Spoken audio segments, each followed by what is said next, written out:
Assalamualaikum warahmatullahi wabarakatuh. Saudaraku yang dicintai Allah, dalam tradisi tasawuf, ma'rifat dipahami sebagai tahap tertinggi dalam perjalanan rohani seorang hamba menuju Tuhannya. Sebelumnya, seorang murid harus melalui tahap-tahap seperti syariat, tarekat, dan hakikat.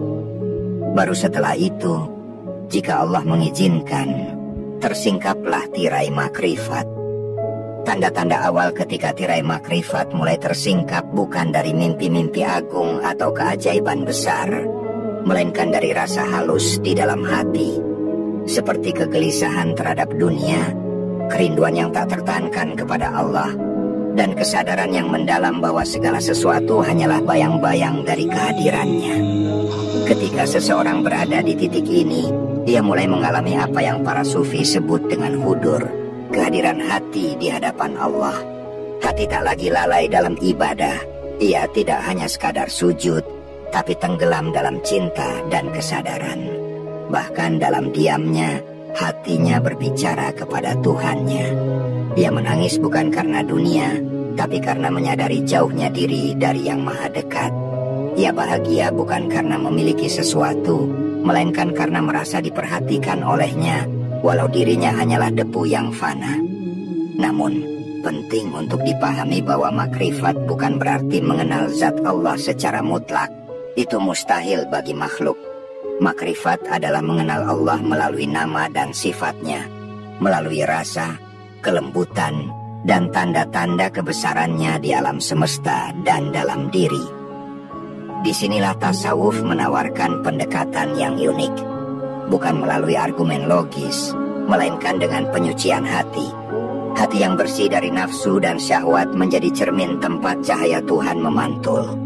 Dan saat itu terjadi, seorang hamba tidak hanya tahu bahwa Allah itu ada, tapi ia akan merasakan bahwa Allah itu hadir. Ketika hati kita mulai mengenal Allah, maka akan hilang rasa takut yang berlebihan kepada makhluk, dan akan diganti dengan rasa takut kepada Allah yang dibalut dengan cinta. Ini bukan ketakutan karena siksaan, melainkan takut karena malu jika jauh darinya. Ini disebut khosyah, rasa takut yang lahir dari ma'rifat. Dan orang-orang yang memiliki khosyah inilah yang Allah sebut dalam Al-Quran sebagai ulama yang sejati. Bukan karena ilmu mereka semata, melainkan karena kedekatan hati mereka kepada Allah Subhanahu wa Ta'ala. Ciri lain ketika seseorang sudah mulai terbuka pintu ma'rifatnya adalah kemampuan hati untuk menangkap isyarat ilahi. Dalam dunia tasawuf, ini dikenal dengan istilah warid. Warid adalah semacam ilham atau getaran spiritual yang datang tiba-tiba dan mendorong seseorang melakukan kebaikan atau merenung lebih dalam. Namun kebanyakan para sufi tidak tergoda oleh warid, karena bagi mereka, yang lebih penting adalah zat yang mengirimkan warid itu, yakni Allah Subhanahu wa Ta'ala.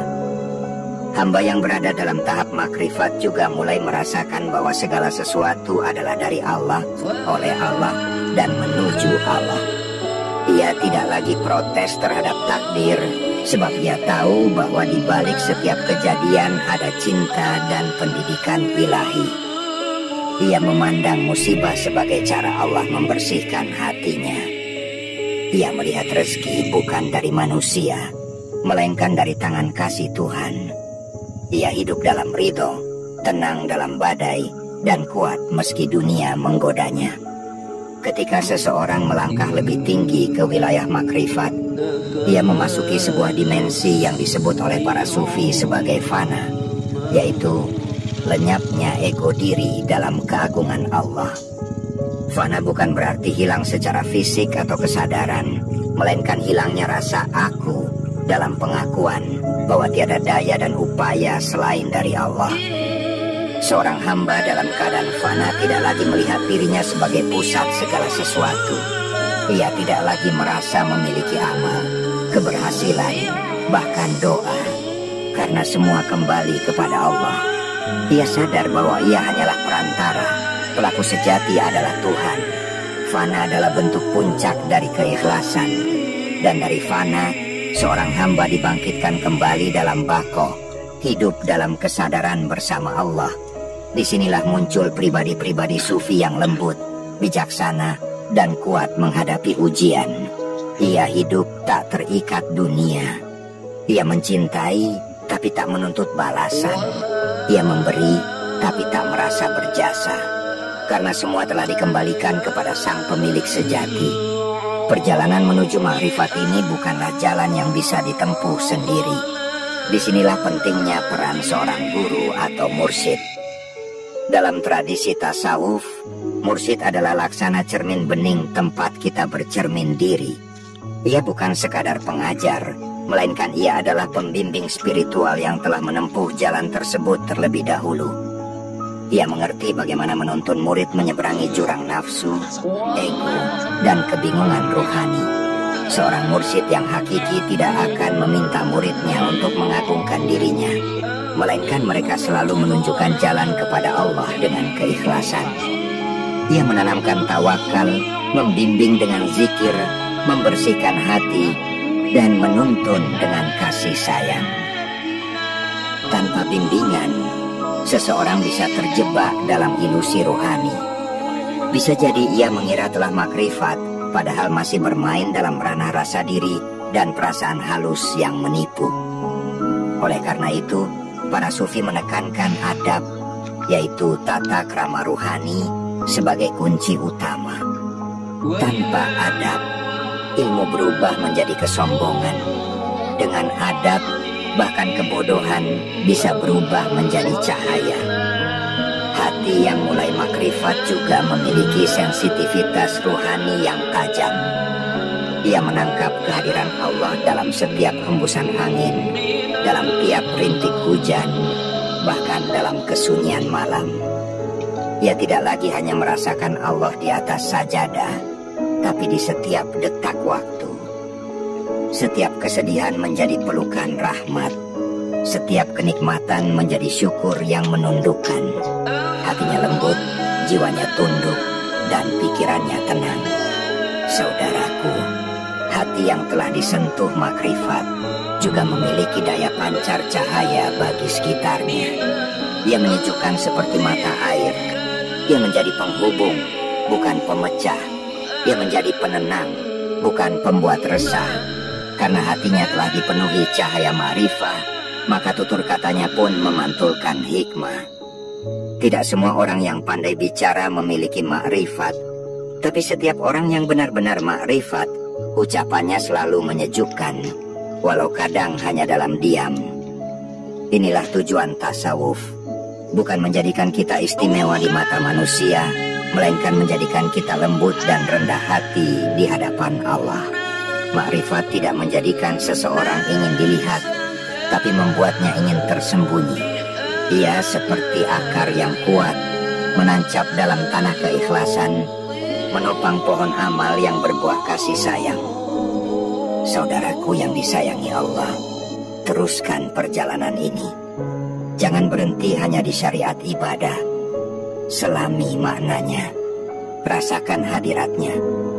Mintalah kepada Allah agar hati kita dihidupkan. Karena hidupnya hati bukan karena banyaknya ilmu, tapi karena sentuhan kasih Allah. Dan jika dia telah menyentuh hatimu, engkau akan tahu. Karena engkau takkan bisa kembali lagi menjadi seperti dulu.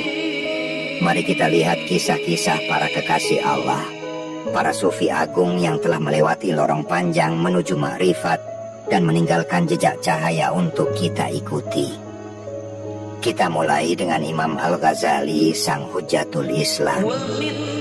Dalam karyanya yang monumental, Ihya Ulumuddin, beliau tidak hanya menulis ilmu, tapi beliau juga menuliskan pengalaman rohaninya setelah mengembara meninggalkan gemerlapnya dunia. Al-Ghazali pernah berada di puncak kejayaan intelektual, tapi hatinya gelisah. Ia merasa semua debat filsafat dan logika tidak mengantarkannya pada ketenangan. Hingga akhirnya beliau mengasingkan diri dan menyelami tasawuf. Di sanalah beliau menyadari bahwa hakikat makrifat bukan diketahui, tapi dialami. Ia menulis, "Aku yakin bahwa kebersihan hati, penyucian jiwa, dan kedekatan kepada Allah tidak bisa didapat dengan akal semata. tapi dengan cahaya yang Allah pancarkan ke dalam hati hambanya yang Dia kehendaki. Lihatlah saudaraku, seorang intelektual besar pun pada akhirnya bersujud dalam diam di bawah bimbingan spiritual. Ini menunjukkan bahwa makrifat tidak memilih latar belakang, tapi memilih hati yang mau dibersihkan. Kemudian kita mengenal Robi'ah al-Adawiyah, sufi perempuan dari Basroh yang seluruh hidupnya mencerminkan cinta ilahiyah. Ia dikenal dengan doa-doanya yang luar biasa dalam. Salah satu doanya yang masyhur adalah, "Ya Allah, jika aku menyembahmu karena takut pada neraka, bakarlah aku di dalamnya. Dan jika aku menyembahmu karena mengharap surga, haramkan surga itu untukku. Tetapi jika aku menyembahmu semata karena cinta kepadamu, jangan palingkan wajahmu dariku." Itulah makrifat saudaraku. Cinta yang murni, tidak transaksional, tidak meminta balasan, tidak menuntut surga, hanya ingin dekat, ingin mengenal, dan ingin mencintai tanpa syarat. Ketika cinta seperti ini telah tumbuh dalam hati, semua ritual ibadah berubah menjadi kenikmatan. Bukan beban, tapi kebutuhan. Karena hati telah mengenal siapa yang disembah. Dan mari kita ingat, Jalaluddin Rumi, penyair dan sufi besar dari Persia. Puisinya yang mendalam adalah hasil dari ekstase rohani, dari cinta yang membara kepada Tuhan. Dalam salah satu puisinya, Rumi berkata, "Apa yang harus kulakukan, ya kekasihku? Karena aku tidak mengenal diriku lagi. Aku bukan Kristen, bukan Yahudi, bukan Majusi, bukan Muslim. Aku hanya debu dalam genggaman kasihmu." Kalimat ini bukan penolakan agama, melainkan ekspresi fana. Ketika ego dan identitas dunia lenyap karena begitu dekatnya cinta kepada Allah. Rumi mengajarkan kita bahwa makrifat bukan sekadar pemahaman, melainkan pengalaman yang membakar. Dan dari api cinta itulah lahir kelembutan, kasih sayang, dan keindahan akhlak. Saudaraku, kisah para sufi ini bukan untuk dikagumi, melainkan untuk diteladani. Bukan berarti kita harus menjadi mereka, tapi cukuplah kita menapaki jejak mereka, menundukkan ego, memperbanyak zikir, memperbaiki adab, dan terus mengetuk pintu ilahi dengan hati yang bersih. Dan ingat, setiap hati memiliki waktunya. Jangan bandingkan perjalananmu dengan orang lain. Fokuslah pada pembersihan diri, dan Allah yang akan menanamkan makrifatnya dalam hati kita. Seperti benih yang tumbuh dalam tanah yang lembut, begitu pula makrifat akan tumbuh dalam hati yang ikhlas, sabar, dan pasrah kepadanya. Makrifat, meskipun berawal dari sentuhan ilahi yang lembut, bukanlah sesuatu yang tiba-tiba hadir tanpa usaha. Ia seperti cahaya yang hanya bersinar terang di ruang yang bersih. Maka, langkah konkret yang para sufi wariskan kepada kita adalah zikir, tafakur, dan muhasabah. Tiga hal ini adalah alat penyucian, pelembut, sekaligus penyadaran. Kita kupas satu-satu, mulai dari zikir. Zikir adalah amalan utama dalam tasawuf. Zikir yang sejati adalah kesadaran yang terus hadir di dalam hati kita di hadapannya. Ia tidak hanya melatih lidah untuk menyebut nama Allah, tapi mengarahkan hati untuk terus merasa dilihat olehnya. Dalam zikir ada kehadiran. Ketika engkau mengucap Allah, Allah, maka rasakan bahwa Dia Maha mendengar dan sedang memperhatikanmu. Zikir yang seperti ini, kata para sufi, mampu mengetuk pintu langit dan membuka nur makrifat di hati. Dalam zikir juga ada pembersihan. Nama-nama Allah adalah cahaya. Dan ketika engkau menyebut namanya, engkau seolah menggosok kaca hatimu dari debu-debu dunia. Makin engkau istiqomah, maka makin teranglah hatimu, hingga pada akhirnya engkau bisa melihat segala sesuatu dengan pandangan Allah, bukan lagi dengan pandangan hawa nafsu. Sekarang ke cara kedua, yakni tafakkur. Tafakkur adalah jalan masuk ke dalam makna. Ia bukan hanya merenung, tapi merenung dengan kesadaran ilahi. Tafakkur mengajak kita melihat tanda-tanda kebesaran Allah dalam segala sesuatu. Ketika melihat pohon tumbuh, kita menyadari kekuasaan yang memberi kehidupan. Ketika menyaksikan kematian, kita sadar betapa dunia ini fana. Tafakkur mengubah pengalaman biasa menjadi pelajaran rohani. Para sufi berkata, 1 jam tafakkur lebih baik dari 1000 rakaat ibadah yang tanpa kesadaran. Karena dengan tafakkur, hati digerakkan oleh makna. Ia tidak terjebak dalam rutinitas, tapi selalu merasa berjalan bersama Allah dalam setiap waktu dan kejadian.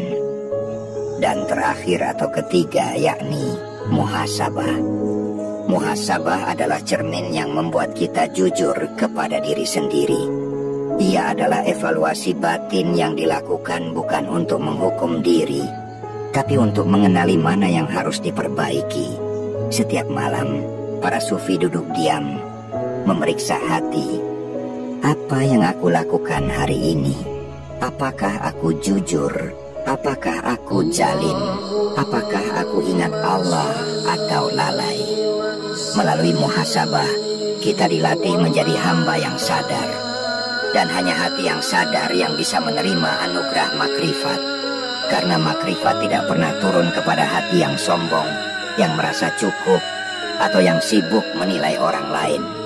Saudaraku, makrifat itu bukan hasil, tapi ia adalah anugerah. Anugerah itu akan datang kepada hati yang siap. Zikir menyiapkan hati. Tafakur membuka pemahaman. Muhasabah menjaga kebeningan. Ketiganya adalah jalan sunyi menuju kehadirannya. Dan ketika Allah telah berkenan hadir di hati seorang hamba, maka saat itulah dunia kehilangan cengkeramannya. Tidak ada lagi rasa iri, takut, atau tamak. Yang ada hanya tenang, ridha, dan harapan akan bertemu dengannya dalam keadaan dicintai. Ingatlah, tujuan akhir dari semua ini bukan untuk menjadi lebih tinggi dari orang lain, tapi untuk lebih dekat kepada Allah. Dan kedekatan itu bukan ditentukan oleh seberapa banyak amal, tapi oleh seberapa ikhlas hati dalam mencintai dan menerima takdirnya. Ketika makrifat mulai mengakar dalam hati, ia tidak hanya berdampak pada dunia batin saja, tetapi memancar ke seluruh aspek kehidupan. Inilah yang membedakan makrifat sejati dari sekadar pengalaman spiritual sesaat. Ia menanamkan kebahagiaan yang hakiki, bukan yang bersumber dari dunia luar, tetapi dari dalam hati yang telah mengenal Tuhannya. Kebahagiaan yang lahir dari makrifat adalah kebahagiaan yang stabil, tidak tergoncang oleh perubahan keadaan. Seseorang yang telah makrifat tidak berbahagia karena mendapat dunia, dan tidak pula sengsara ketika kehilangan. Ia hidup dalam rasa cukup, karena hatinya telah bersandar kepada Yang Maha Kaya. Ia tidak takut miskin, tidak resah oleh pencapaian orang lain, dan tidak gelisah oleh ketidakpastian dunia. Ia tahu, semua adalah cermin kehendak Allah. Ia ridho, dan disitulah letak kedamaian sejati. Para sufi tidak hanya dikenal karena ibadah mereka, tapi karena akhlak mereka. Dan makrifat adalah sumber akhlak tertinggi. Hamba yang telah mengenal Allah akan otomatis lembut, karena ia sadar bahwa setiap manusia adalah ciptaannya. Ia tidak menyakiti karena ia merasa dilihat olehnya. Ia tidak menyombongkan diri karena ia sadar bahwa semua kelebihan adalah titipan. Ia tidak mengungkit jasa karena ia tahu amalnya hanya diterima jika dibersihkan dari ego.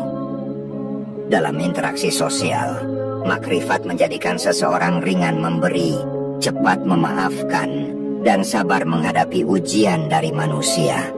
Karena ia tidak lagi melihat orang-orang dengan mata dunia, tapi dengan pandangan rohani. Ia melihat ada hikmah di balik setiap ucapan kasar, ada latihan jiwa di balik perlakuan buruk. Dan inilah keajaiban makrifat. Ia mengubah setiap kejadian menjadi bahan bakar cinta kepada Allah. Saudaraku, makrifat bukan berarti menarik diri dari dunia. Justru sebaliknya, ia mengajarkan kita untuk hadir sepenuhnya di dunia dengan hati yang terhubung ke langit. Seorang sufi bisa saja berdagang, bekerja, berumah tangga, tapi hatinya tidak pernah lepas dari Allah. Inilah konsep khuluqur robbani, akhlak yang mencerminkan kehadiran ilahi. Ia bekerja dengan amanah karena tahu Allah menyaksikan. Ia menjadi suami, istri, atau orang tua yang penyayang karena tahu semua ini adalah ladang pengabdian. Makrifat juga melahirkan kebijaksanaan. Hamba yang telah diberi cahaya ini tidak mudah menghakimi, tidak tergesa-gesa dalam menilai, dan selalu mencari makna di balik peristiwa. Ia tenang karena hatinya tidak sibuk dengan penampilan luar. Ia bijak karena ia melihat dengan mata hati. Ia menasihati dengan lembut, bukan menggurui. Ia hadir sebagai peneduh, bukan sebagai hakim. Dan yang lebih dalam lagi, makrifat melahirkan kerinduan yang terus tumbuh, rindu untuk pulang. Hati yang telah merasakan kedekatan dengan Allah akan selalu ingin lebih dekat. Ia merasa dunia ini sempit, meski tubuhnya bebas.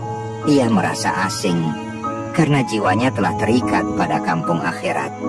Ia tidak ingin mati, tapi ia rindu bertemu. Dan kerinduan inilah yang membuat amal-amalnya tulus, karena semua dilakukan bukan untuk menghindar dari neraka, tapi untuk mempercepat pertemuan dengan kekasih. Mari kita akhiri dengan menjelajahi bagaimana makrifat tidak hanya menjadi jalan keselamatan pribadi, tetapi juga menjadi fondasi bangunan sosial yang penuh rahmat. Saudaraku yang disayangi Allah, sejarah telah mencatat bahwa para wali Allah, para ulama sufi, dan para pejalan rohani yang telah mencapai makrifat tidak berhenti pada menyucikan diri. Mereka turun ke tengah masyarakat. Mereka hadir sebagai cahaya yang menuntun, bukan sebagai hakim yang mengadili. Lihatlah Wali Songo di Tanah Jawa. Mereka bukan hanya ahli ibadah, tetapi mereka juga pembangun peradaban. Dengan kelembutan makrifat, mereka membimbing masyarakat, menghapus kekerasan, dan menanamkan cinta kasih dalam hubungan antar manusia. Makrifat menjadikan seseorang peka terhadap penderitaan orang lain. Ia tidak bisa tenang melihat tetangganya lapar. Ia tidak bisa bahagia jika masih ada anak yatim menangis. Karena hati yang telah mengenal Allah akan mencintai ciptaannya. Ini bukan teori, ini adalah pengalaman. Dan inilah sebab mengapa makrifat melahirkan masyarakat yang harmonis. Bukan karena aturan, tapi karena kesadaran. Bukan karena takut dihukum, tapi karena cinta dan rasa bertanggung jawab sebagai hamba Allah. Jika umat ini kembali kepada jalan makrifat, mengenal Allah, menyucikan hati, dan hidup dalam kehadirannya, maka dunia ini akan kembali menjadi taman, rumah tangga penuh kasih, tempat kerja penuh kejujuran, masjid hidup dengan zikir, dan pasar menjadi tempat yang aman. Semua dimulai dari satu hati yang sadar, lalu menyebar menjadi ribuan cahaya. Dan insya Allah, melalui wasilah video ini, kita semua diberi ilham oleh Allah untuk menjadi bagian dari cahaya itu. Sebelum kita tutup, saya mohon dengan penuh kerendahan hati, jika Anda merasa mendapatkan manfaat, ilmu, atau ketenangan dari video ini, mohon bantu perjuangan ini dengan cara tekan tombol like, subscribe, dan aktifkan lonceng notifikasi. Dengan itu, Anda tidak hanya mendukung channel ini, tapi Anda juga ikut menyebarkan cahaya makrifat kepada ribuan hati yang mungkin sedang mencari jalan pulang kepada Allah. Jangan lupa untuk tinggalkan komentar sebagai bentuk doa atau renungan Anda, dan bagikan ke teman atau keluarga. Karena bisa jadi, satu klik Anda menjadi jalan hidayah bagi orang lain.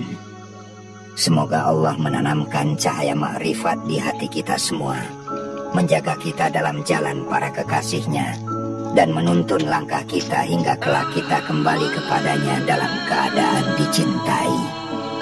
Wassalamualaikum warahmatullahi wabarakatuh.